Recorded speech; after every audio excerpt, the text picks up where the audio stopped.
Magandang araw mga boss, may nagpadala sa akin ng video about ito sa insidente na nangyari dito sa beach o tinatawag na dagat, no. Kung napapanood nyo ito mga bossing, ito ay I think naganap ito sa probinsya. Hindi ko lang alam kung sa Boracay ito. Yung nakikita nyo yung pambot o yung bangka, nag-i-exhibition siya tapos meron siyang tinamaan na tao. May mga naliligo kasi doon sa area na yon, may nagsi-swimming. So, sa pag-exhibition niya ay tinamaan niya po ang tao na naliligo doon, no? Nakita nyo, nag-slow mo pa yung bangka.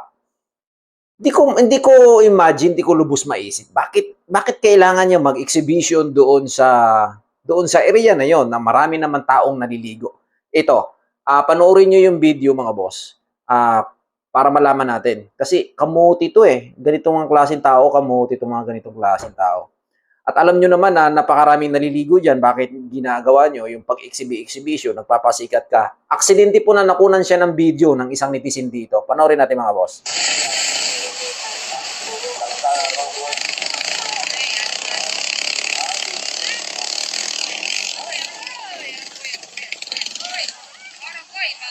Oh, di ba? Naka-slow mo pa yan.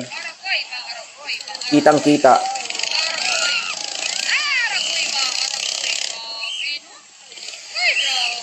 Yung ilisi ng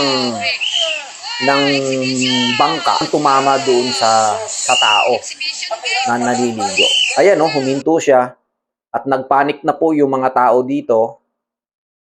Ayan, napakarami pong naliligo dito mga busing oh.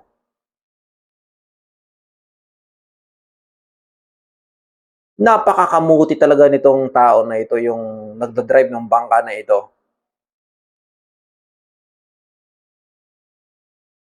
O, di ba?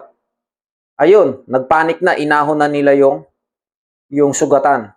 Sugatan eh. Nagpapasikat. Di ba? Sa dami kasi nang naliligo diyan, nagpapasikat siguro. Bakit kailangan mag-exhibition? I-public ko yun eh. Public area, tapos andyan yung mga tao naliligo. Bakit kailangan mag-exhibition? Binigyan ba kayo ng authorized dyan na mag-exhibition kayo dyan sa maraming tao? Public, nagsuswimming yung mga tao ngayon? Kawawa oh. Hindi lang gaano nakikita sa video mga boss. Marami ang nagalit dito sa video na ito, maraming nagalit. At isinend lang sa akin ito, yung video na ito. Ang sabi sa akin, boss, gawan mo ng reaction video. So ano ba yung reaction ko dito? Alam nyo, ganito kasi, kapag kayong mayroong naliligo sa mga ganyang public, last year may naalala ako, mayroon din akong napanood ng ganito. Aksidente po na nadaanan din siya ng bangka. Kasi po yung mga bangka na iyan, di ba may motor yan, may propeller yan sa likod. So matalas po yan eh. Kapag po ay tinamaan nyo ang isang tao diyan na naliligo sa tubig, sa dagat, sigurado po may paglalagyan.